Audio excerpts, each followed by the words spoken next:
Kelly. What has President Trump learned that tells him that Vladimir Putin would be willing to make a deal for him, for President Trump? Well, the president has learned a lot, which is part of the reason he opened up this dialogue.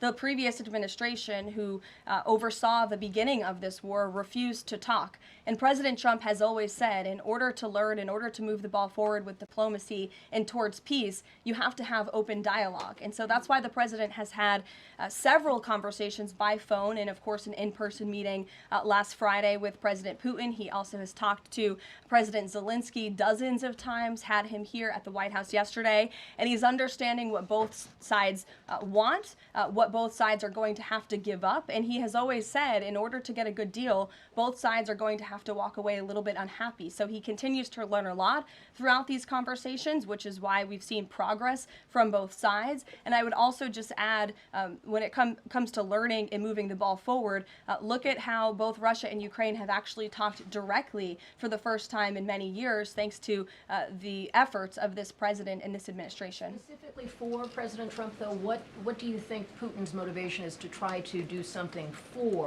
President Trump, as opposed to just resolving the conflict? I think, as I just spoke to in my opening remarks, Kelly, Russia and all countries around this world actually respect the United States again. And the president is using the might of American strength to demand that respect from our allies, our friends, our adversaries all around the world. And we've seen that not just lead to progress with Russia and Ukraine, but also we've seen it in the closing of 7 global conflicts around the world as well.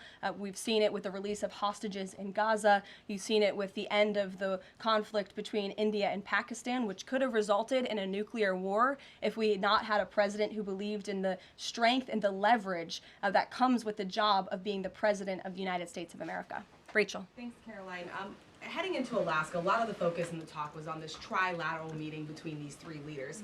Can you explain how this went from a trilateral meeting involving President Trump to now the focus being on this bilateral meeting without the president first? Well, look, the president has spoken to both leaders about this, and both leaders have expressed a willingness to sit down with each other. And so our national security team will help both countries do that. Ultimately, the president has always said that there are areas of disagreement in this war that will have to be discussed and decided upon by these 2 countries. And so he wants these 2 countries to engage in direct diplomacy. He's said that from the very beginning, which is why he's agreeable to the idea of having President Zelensky and President Putin get together. And I understand accommodations for that meeting are underway. As soon as we hear more details, we'll be sure to let all of you know. And just a quick follow-up. We know as of right now there is no ceasefire in place. We've seen Russia continue its attacks on Ukraine.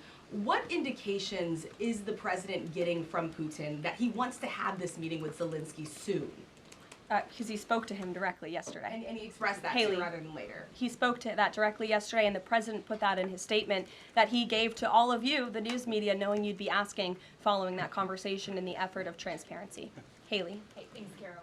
You made clear note U.S. boots on the ground. Is the president considering U.S. boots in the air as a form of a security guarantee? Look, that was something the president mentioned on his interview this morning. It is an option and a possibility. I won't certainly rule out anything as far as military options that the president has at his disposal. I'll let him do that.